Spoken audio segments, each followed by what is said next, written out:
Welcome to the Constraint Layout talk. My name is Kashif Qureshi. I'm an engineer at AOL. And it's about 1:30, so I guess the food coma should be kicking in. Hopefully I can keep you up through that. So today I wanted to talk about Constraint Layout. At Google I/O this year, Google introduced a new layout. And it's pretty powerful, and I just wanted to go through and talk about some of the pros and cons of that.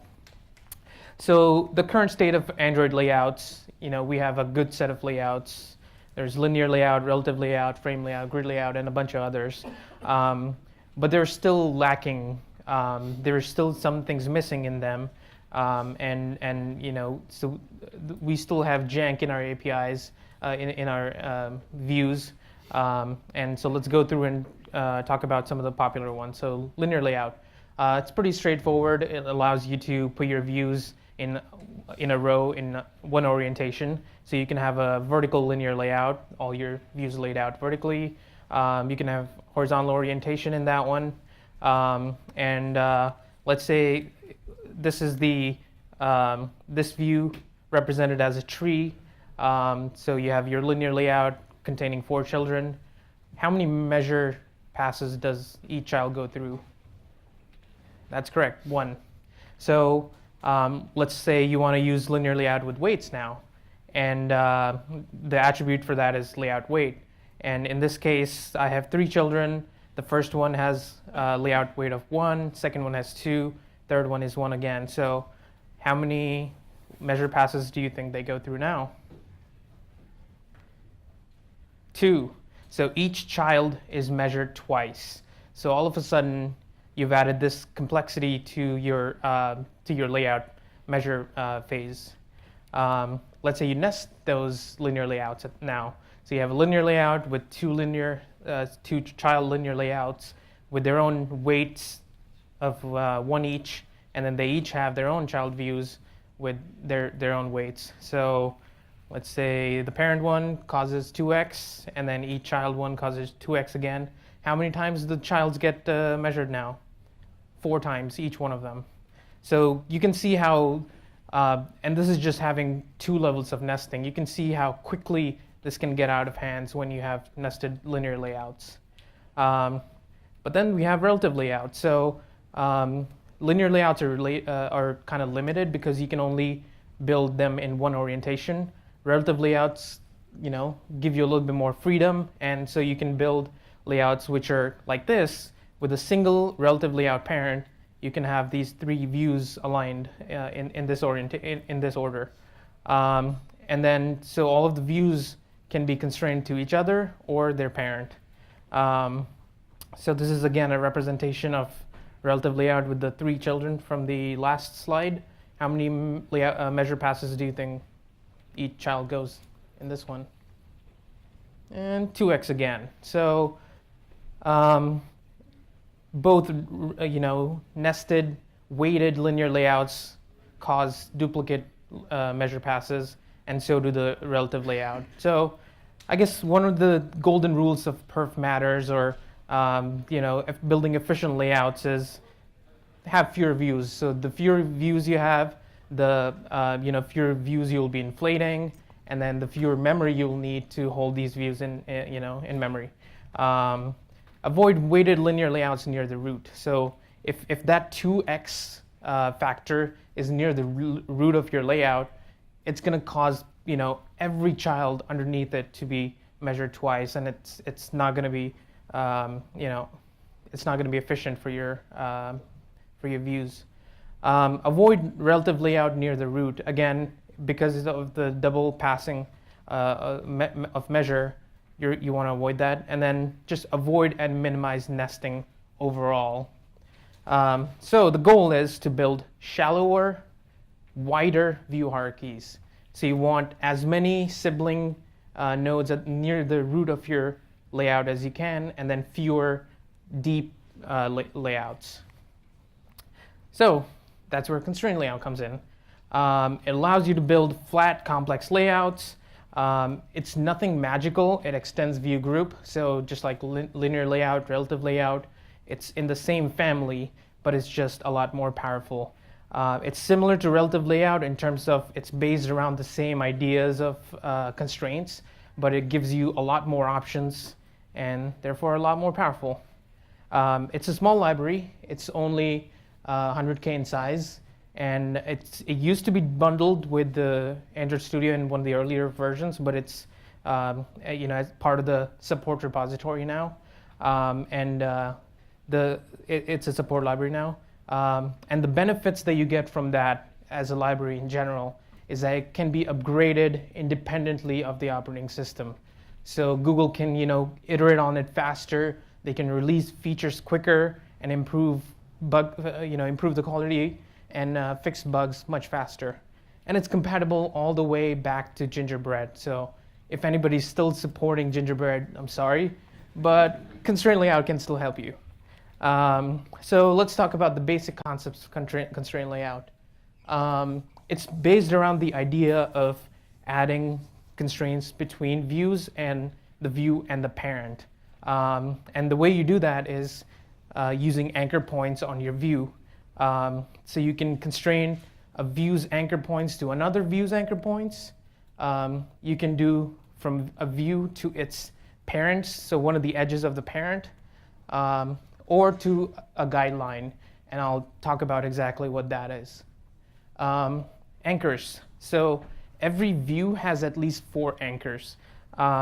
So those boxes that you see are actually handles that are used to resize the view in a blueprint mode. But the anchors are the circular things at the top and the bottom, and to the left and the right.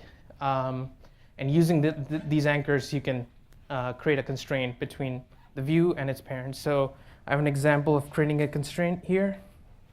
Let's see if it plays. Yep. So you pick out the left anchor of the second view, and then you put it over to the first view, and you've created a constraint that way. When you begin to pull it away, you add a margin to that constraint. So basically, you're saying that the second text view should be attached to that first text view, but add a 32 dp margin between the two of them. So here's another example. Text view 2 is constrained to text view 1 with a 48 dp margin between the two. Here's how the XML looks. You have constraint layout at the root, and then the text view 1 at the top and text view 2 underneath it. You can see that there's a margin start on text view 2, and there's a constraint left to right of text view 4. So this is how the XML looks, and that's the attribute used. And the attribute is similar for other types of constraints that you can do. So it's constraint. It's going to be constraint right to the right of, constraint right to the left of, and then similar for top and bottom.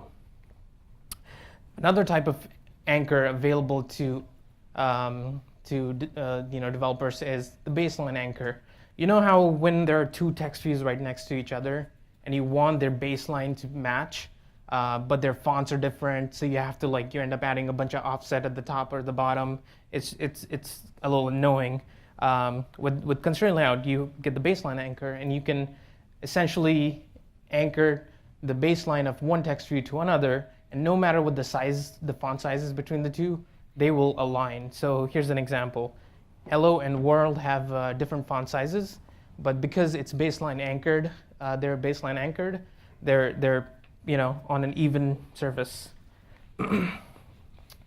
So constraints are also limited to their own dimension, which means you can only attach left and right constraints to another view's left and right constraints, or its parents' edges, left and right edges. So over here, the greens can be attached, or the reds can be attached to each other, but you cannot cross them.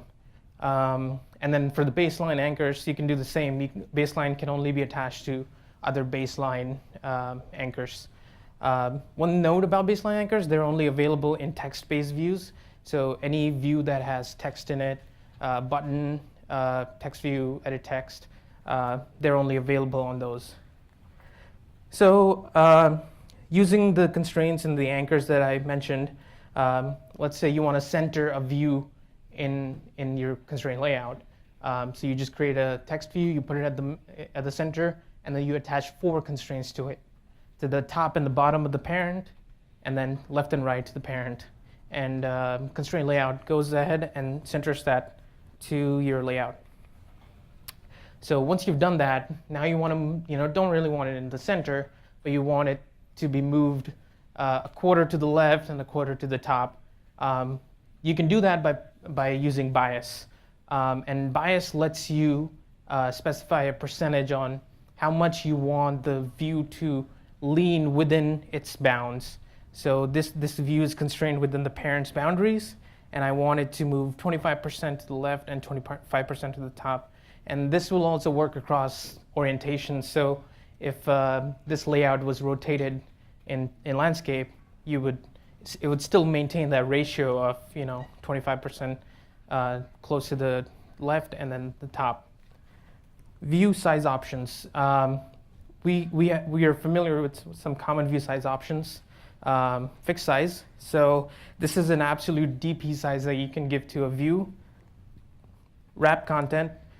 This is based on the size of the child element. So when you give wrap content size to a view, it measures its child nodes or child views, and it sizes itself according to that.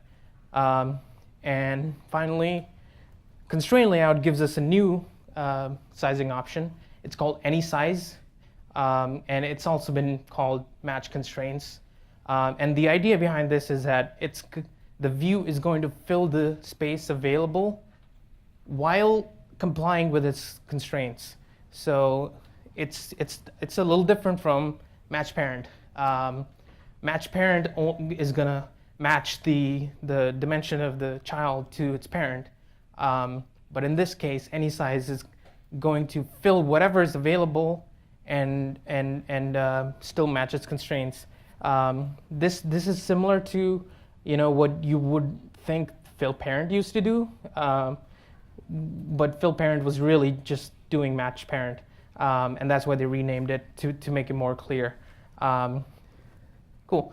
These icons are actually going to be used in the new property inspector as part of the new editor. So the sooner you get familiar with these and comfortable, the better.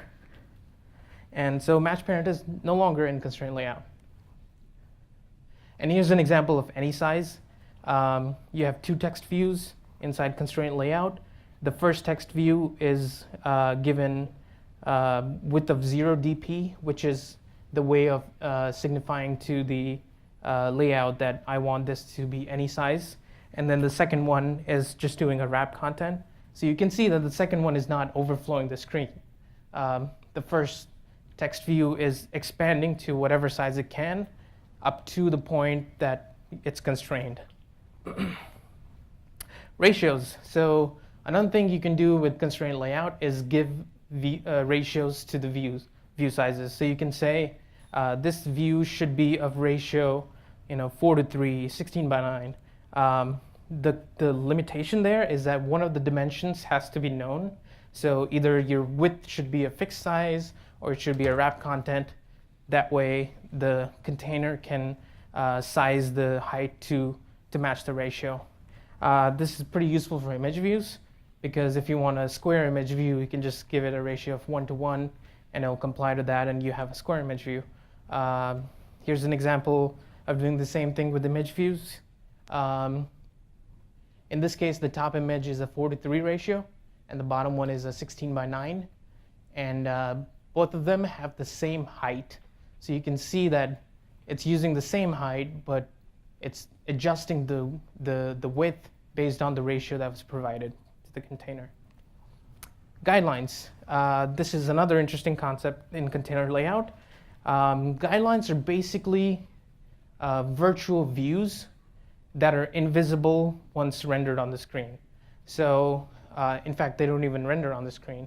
And so the purpose of guidelines is to be used as reference lines. So while you're laying out your view, you can anchor your views to the guideline, and then once it actually gets drawn on the screen, the guidelines just disappear. There are some configuration options that you can give to the guidelines. You can set the orientation on there, or you can anchor them to one of the edges of the screen based on a fixed distance or a percentage.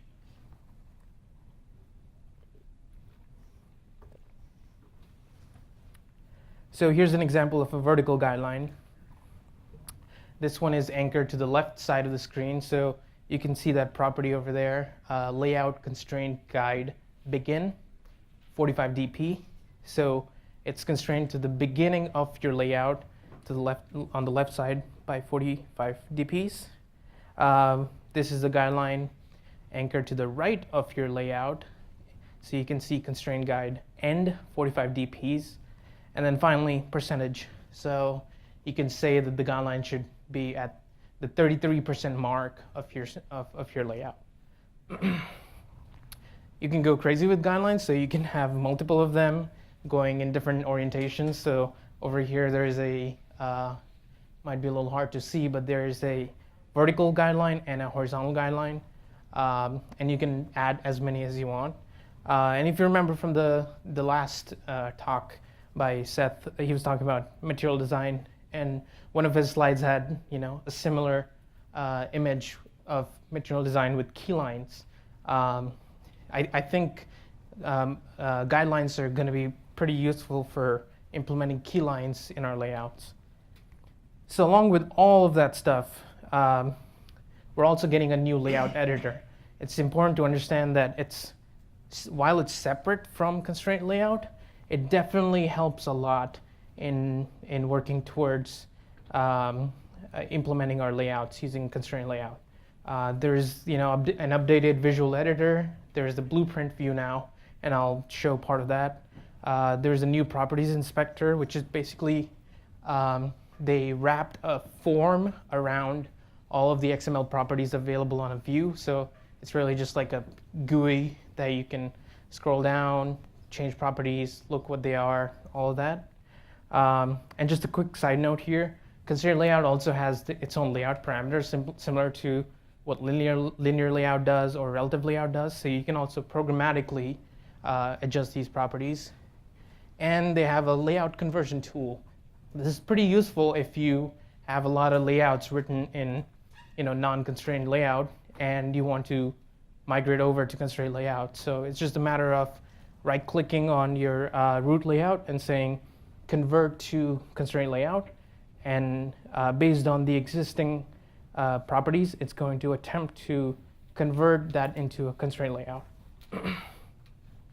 And of course, the XML editor is still there. So if you don't trust the UI too much, you can also look under the hood and make some changes. This is what the properties inspector looks like. On the left and the bottom, the 50 number that you see, it's a slider, and you can adjust the vertical bias that I was talking about earlier. The zeros on the top, left, right, and bottom are the margins. So you can adjust the margin between, the constraint of this particular view and the constraintee, let's call it. And then in the middle, you have the widget sizes. So these are the icons that I was talking about. So anybody remember what these icons meant? No? Wrap content? Yeah. Cool. So let's look at the blueprint view. You can drag a text view over here, and as you're dragging it, it's telling you material design, specific margin, leave like 8 dps or 16 dps, and it's telling you you're about the center of the screen, helping you guide as you're dragging and dropping views over. One of the things that they added to the new layout editor is autoconnect. So it adds constraints as you are adding views. So as you're dragging and dropping, it will automatically see, hey, you dropped this at the center of the screen, so you probably want it constrained to the center.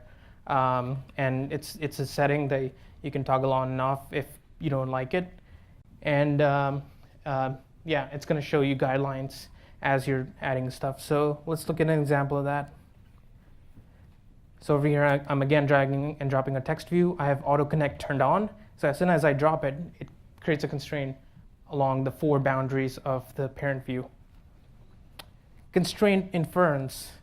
So this is another feature of the new layout editor, and it's different. It's separate from AutoConnect in that AutoConnect is adding constraints only to the view that you're dropping and only as you're dropping them.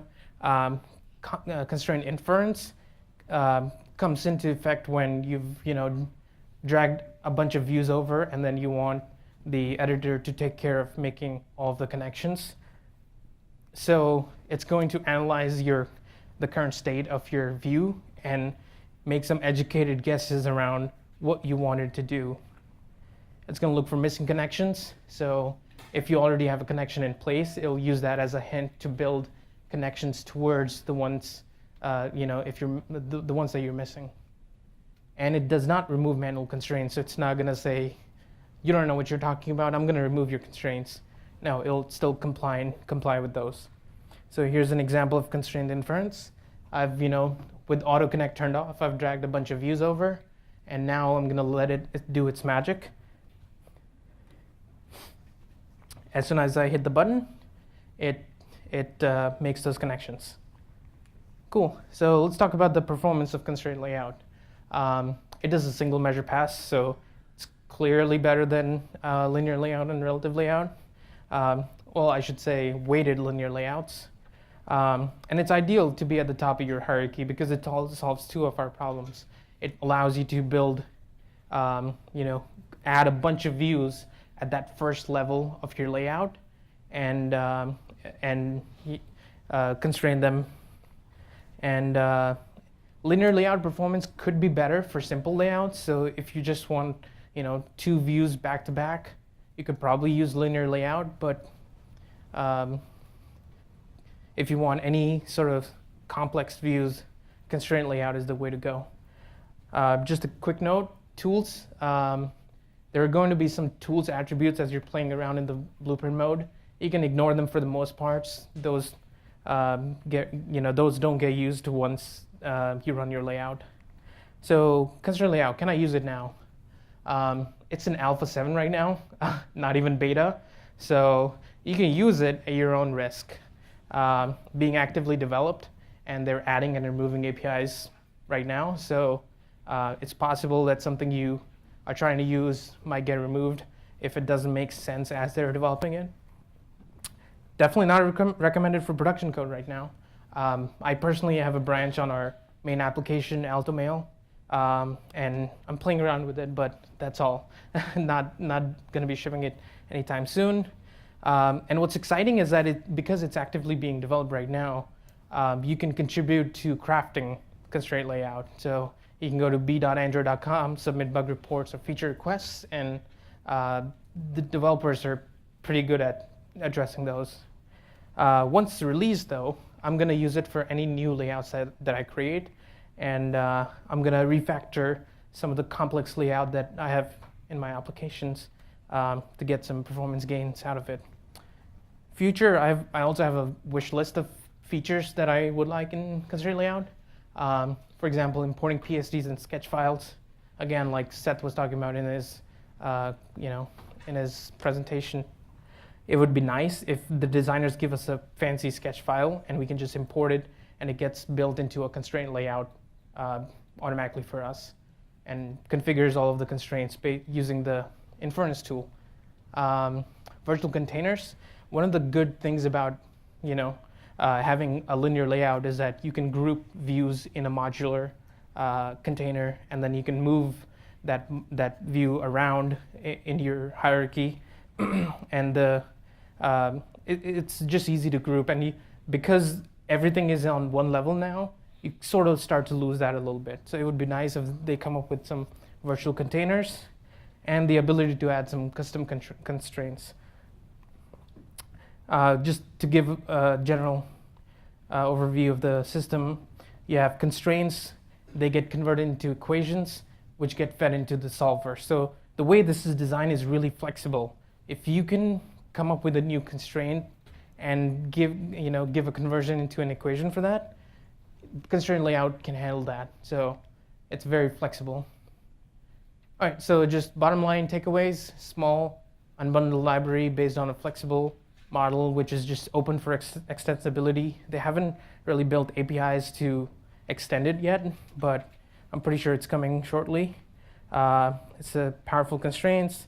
We talked about guidelines and the match constraint, the any size widget sizing, widget size ratio. Still in alpha, things could change. So anything I talked about here today could be different a month from now. These are the links for this. The first one is the code lab, so if you want to check it out, please do so. And then if you are interested in the inner workings, I would highly encourage reading Wires Are Obsolete series about it. That's it. Thank you.